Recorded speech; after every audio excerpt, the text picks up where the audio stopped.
샬롬, 반갑습니다 선생님들. 이번 교사대학의 세 번째 시간, 이런 교사가 되고 싶어요 라는 주제를 가지고 여러분들께 이야기를 할 안효민 전도사입니다. 반갑습니다. 자, 이번에는 이런 교사가 되고 싶어요 라는 주제를 가지고 여러분들과 함께 이야기를 해보려고 해요. 사실 목사님이나 다른 전도사님들 같은 경우에는 따로 촬영한 영상이 있는데, 제가 할 때는 깜빡하고 제가 너무나 당황해서 그 촬영 버튼을 누르지 않고 이야기를 했어요. 그래서 어쩔 수 없이 다시 이렇게 녹화해서 여러분들과 이야기하는 점 약간 안타깝게 생각하고요. 그러다 보니까 이제 현장 반응도 없는데 그런 부분도 감안하시고 봐주시면 정말 감사할 것 같습니다. 이런 교사가 되고 싶어요 라는 주제를 가지고 이야기하는데, 그 부제목 보이시나요? 부제목으로는 행함으로 본을 보이는 교사라는 주제를 가지고 있어요. 제가 이번 시간에 여러분들한테 이야기할 것은, 교사가 이것을 가지고 있어야 되면서 또 교사는 행함으로 본을 보여야 한다 라는 이야기를 할 거예요. 차례입니다. 첫 번째, 교사란 무엇일까? 교사에게 필요한 것이나 혹은 교사가 무엇을 전달해야 하고 왜 전해야 하는지를 알아볼 거고요. 두 번째, 가르치는 교사는 이것을 가져야 한다를 이야기할 거고요.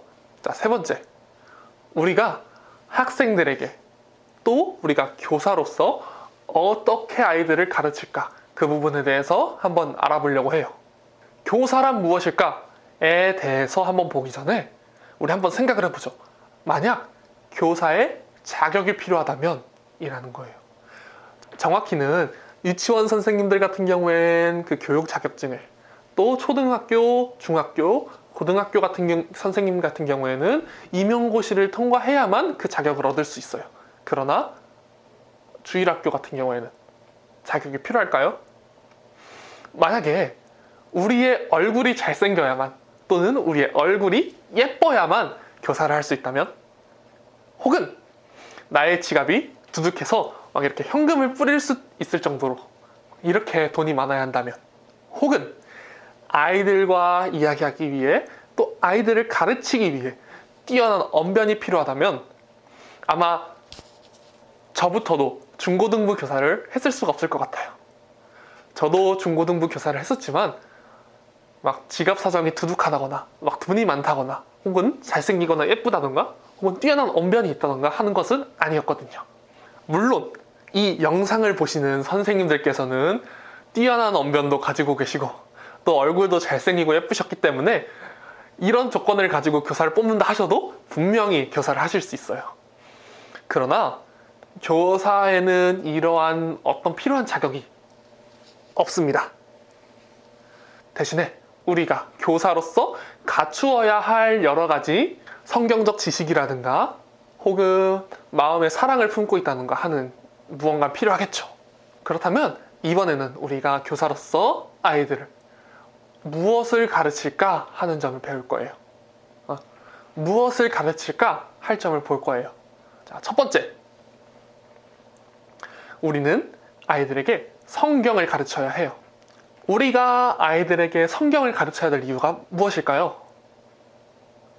사실 이유는 간단해요. 우리가 믿고 있는 것이 성경이기 때문이에요.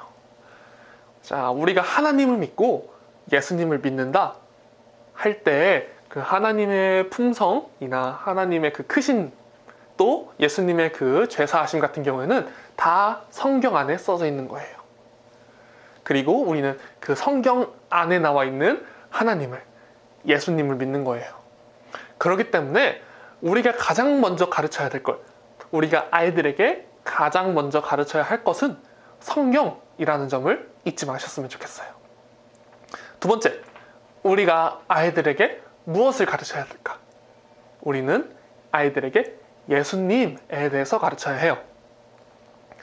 우리가 아이들에게 예수님을 가르쳐야 되는 이유가 무엇일까요? 그것은 예수님께서 우리의 유일한 구원이시기 때문이에요.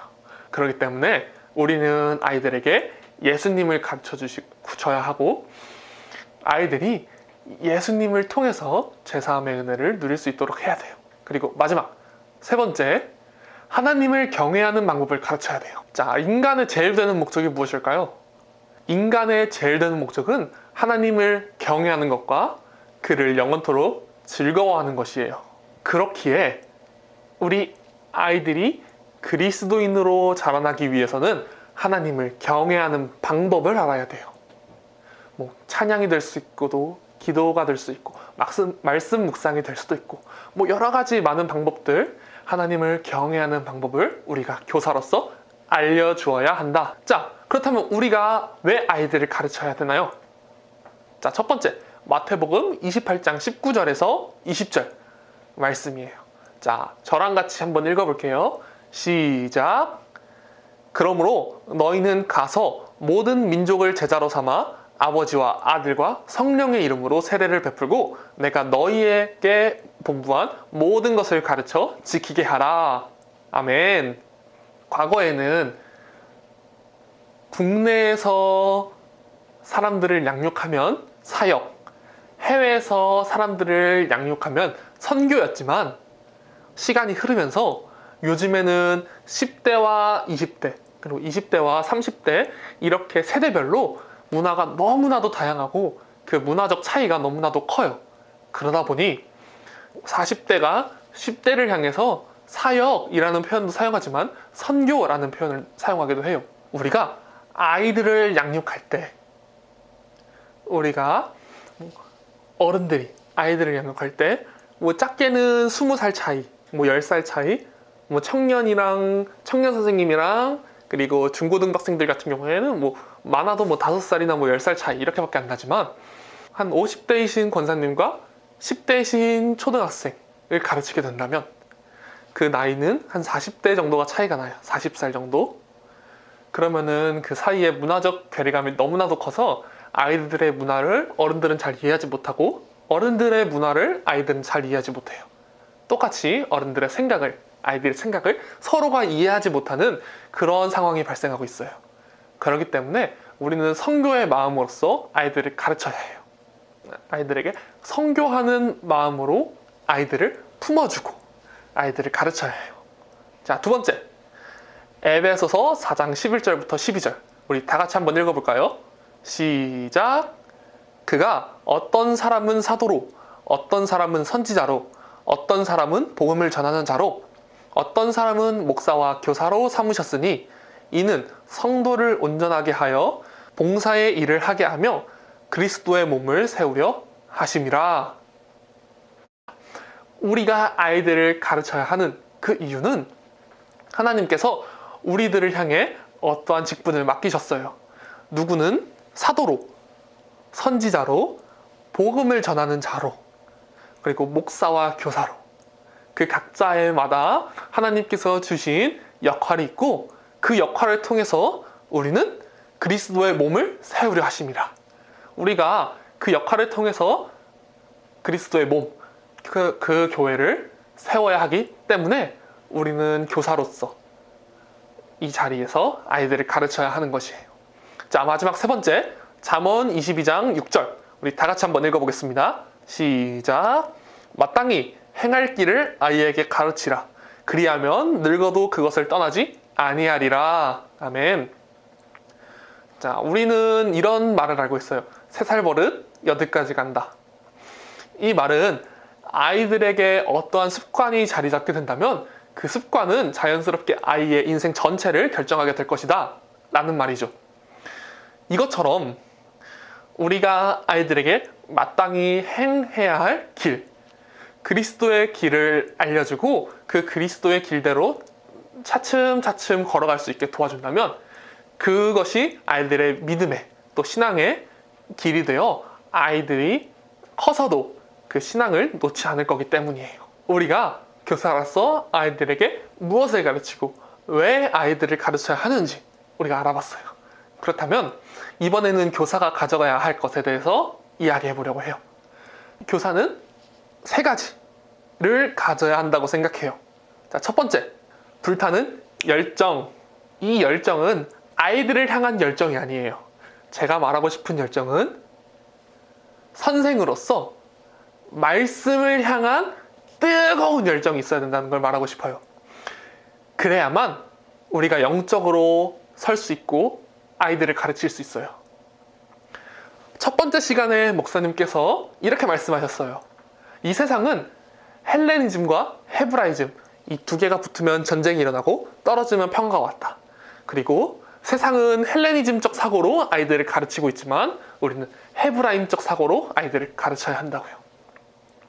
우리가 그리스도인이 아니라면 이 말씀을 향한 열정이 필요 없어요.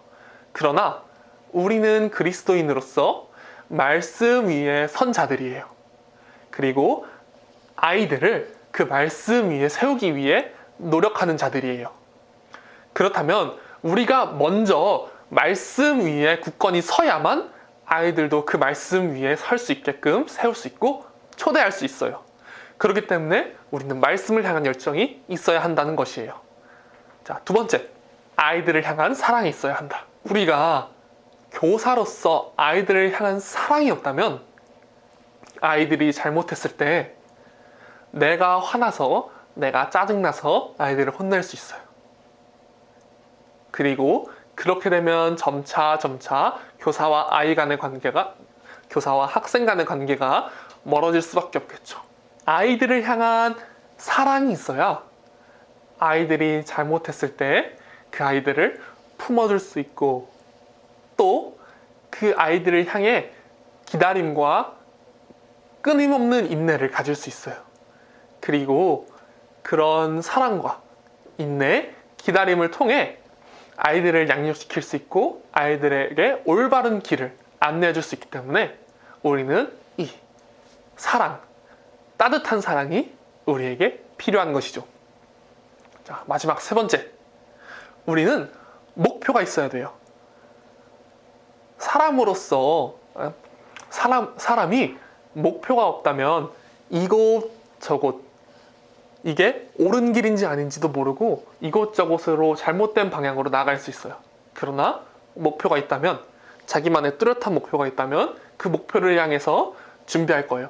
약간 엇나가도 다시 중심을 잡고, 약간 엇나가도 다시 중심을 잡고 차츰차츰 그 목표를 향해 나아갈 수 있어요. 그렇기 때문에 우리도 교사로서 목표를 가져야 해요. 목표가 없는 방향은 눈앞에 어려움이 닥쳐오면 흔들릴 수밖에 없고 꺾일 수밖에 없어요. 그러나 목표가 있다면 그 어려움에도 나갈 수 있는 힘을 얻을 수 있게 될 거예요. 그렇기 때문에 교사는 말씀을 향한 뜨거운 열정과 아이들을 향한 따뜻한 사랑과 그리고 교사로서 목표를 가져야만 해요. 자, 그러면 우리는 교사로서 어떻게 가르쳐야 될까? 서론에서도 잠깐 얘기했지만 우리는 아이들에게 행함으로 가르쳐야 돼요. 행함에 대해서 자세하게 한번 알아보려고 해요. 첫 번째, 알파고 라는 이름으로 저는 정의를 했어요. 알아보고, 파악하고, 실행하고. 자, 우리들이 교사로서 아이들이 어떤 사람들인지, 어떤 아이인지 알아봐야 해요. 아이들이 좋아하는 것은, 아이들이 원하는 것은, 아이들이 관심 있는 분야는, 아이들의 취미는, 특기는, 고민은 무엇일까요? 아이들의 성격은, 또 이 초등부, 중고등부, 유치부의 예배 흐름은, 2부 순서는 어떻게 진행되고 있는지, 아이들의 예배에 대한 어떠한 관심이 있는지, 아이들이 교회에서 어떤 모습을 하고 있는지, 학교에서는 어떤 모습을 하고 있는지, 가정에서는 어떤 모습을 하고 있는지 알아봐야 되고, 또 어떤 것에 제일 밝은 모습을 보이고 제일 어두운 모습을 보이는지 우리들은 아이들을 속속히 알아야 해요. 그래서 그 아이들을 파악하고 그리고 그 아이들을 향한 계획들을 실행시켜 나가야만 해요. 아이들을 파악했는데 내 계획과 조금 다르다면 그 계획을 조금 변경하고 실행시키고, 또 했는데 여러 가지 시행착오들을 겪었다면 그 시행착오에 맞춰서 또 계획을 바꾸고 또 아이들을 가르치고, 이런 식으로 아이들을 알아보고 파악하고 그 계획에 맞춰서 실행하는 것이 정말로 중요해요. 그리고 그 계획을 실행시킬 때 아이들을 꼭 참여시켜야 해요. 고사성어 중에 이런 것이 있어요. 백문이 불여 일견이요, 백견이 불여 일각이며 백각이 불여 일행이라. 이것은 100번 듣는 것보다 한 번 보는 것이 낫고 100번 보는 것보다 한 번의 깨달음이 훨씬 낫고 100번의 깨달음보다 한 번의 행함이 훨씬 더 좋다라는 뜻을 가지고 있어요.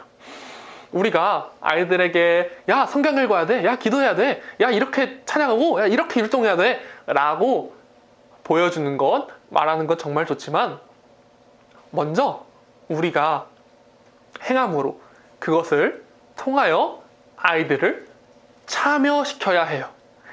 아이들이 성경을 읽을 수 있도록, 아이들이 기도할 수 있도록, 아이들이 찬양할 수 있도록, 아이들이 율동할 수 있도록 선생님들이 먼저 도와야 돼요. 아이들을 참여시키는 것이 우리 아이들 교육에 가장 좋기 때문이에요. 우리가 교사로서 아이들을 참여시켜야 해요. 아이들을 참여시키고 또 그 참여를 통해서 아이들이 성경은 어떻게 읽는지, 기도는 어떻게 하는지, 찬양은 어떻게 하는지, 또 율동은 어떻게 하는지, 이렇게 한 가지 한 가지 아이들을 참여시키면서 아이들이 직접 해볼 수 있도록 교사가 도와야 한다는 것이에요. 자, 마지막으로 기도하고 실천하라. 우리는 누군가를 본받고 살아가고 있죠. 그 누가 누구일까요? 바로 예수 그리스도. 우리는 예수 그리스도를 본받고 닮아가는 사람들이에요. 부모가 아이들의 거울이듯이 교사는 학생들의 거울이에요. 예수 그리스도께서도 내가 행하듯이 너희도 행하라 라고 말씀하시면서 교사로서의 거울로 아이들에게 비춰주셨죠. 그것처럼 우리도 아이들의 거울이 되어서 아이들을 가르쳐야만 해요. 만약에 교사가 아이들에게 야 얘들아, 애들 때리지 말고 애들 사랑해야 돼 하는데 아이들을 때린다면, 혹은 얘들아 우리 성경 읽고 기도해야 돼 하는데 교사 선생님은 아이들이 성경 읽고 기도하는 시간에 막 핸드폰을 하고 있다면, 혹은 얘들아 우리 찬양해야 돼 라고 말하면서 찬양 시간에 딴짓을 하고 있다면, 교사가 그렇게 아이들에게 본을 보이지 않는다면 아이들은 교사 선생님 말에 설득력을 잃어버릴 거예요. 우리가 교사로서 아이들에게 반면 교사가 되는 것이 아니라 올바른 교사가 되어야 해요. 그렇기 때문에 우리는 우리가 먼저 아이들에게 모본이 되어야 하고 본을 보이는 행동을 통해 아이들을 가르쳐야 해요. 자, 이제 요약하고 마치겠습니다. 우리는 교사가 어떠한 자격도 필요 없다는 것을 알게 되었어요. 대신에 우리가 교사로서 3가지를 가지고 있어야 한다고 배웠어요. 말씀을 향한 뜨거운 열정과 우리 아이들을 향한 따뜻한 사랑과 그리고 뚜렷한 계획을 가지고 우리 아이들을 파악하고 알아보고 계획대로 실천하고 아이들을 참여시키면서 교사가 먼저 모본이 되어서 아이들을 가르쳐야 돼요. 이렇게 아이들에게 성경을, 예수 그리스도를, 하나님을 경외하는 방법을 가르치다 보면 아이들은 자연스럽게 예수 그리스도의 길로 걸어갈 거예요. 그리고 그것을 통해 그리스도의 몸인 교회는 점점 바르게 세워가 나갈 것이에요. 그리고 우리는 하나님의 말씀을 지킬 수 있어요. 우리가 먼저 모본이 되어서, 모범이 되어서 아이들을 가르치고 아이들을 사랑하고 그 아이들을 예수 그리스도로 인도하는 귀한 교사가 되었으면 좋겠습니다. 아멘. 자, 기도하겠습니다. 사랑과 은혜가 충만하신 하나님 아버지 감사합니다. 우리가 이 시간을 통하여 하나님 아버지 교사가 무엇인지, 교사가 무엇을 가르쳐야 하는지, 교사가 어떻게 가르쳐야 되는지 알아보는 시간이 되었습니다. 주님, 이 영상을 보고 있는 교사 선생님들, 또 함께하고 있는 교사 선생님들 한 사람 한 사람 가운데 주님 역사하여 주셔서 그들이 아이들을 향한 따뜻한 사랑을 찾게 하시고, 또 주님의 말씀을 향한 뜨거운 열정을 찾게 하시고, 또 뚜렷한 계획을 갖게 하셔서 주님 말씀 위에 서는 교사가 되며 우리 아이들을 인내로 사랑으로 품어줄 수 있는 교사가 되며, 그 주님의 계획에 맞춰 천천히 걸어가는 귀한 교사가 될 수 있게 하사, 우리 아이들이 주님의 말씀 위에 서며 우리 아이들이 주님의 길 위로 걸어가며 우리 아이들이 귀한 그리스도인이 될 수 있도록 아이들을 양육시키고 가르치는 귀한 교사가 될 수 있도록 주님, 우리 한 사람 한 사람 인도하여 주시옵소서. 그리하여 그들을 통해서 각 부서가 주님의 뜻대로 설 수 있게 도와주십시고, 그리하여 그 주님의 뜻대로 선 각 부서가 하나님의 영광을 높이고 하나님의 이름을 찬양하는 귀한 교사 될 수 있도록 인도하여 주시옵소서. 감사드리며 거룩하신 예수님의 이름으로 기도드렸습니다. 아멘. 자, 영상 보시느라 정말 고생하셨습니다. 이제 영상을 마치겠습니다. 안녕.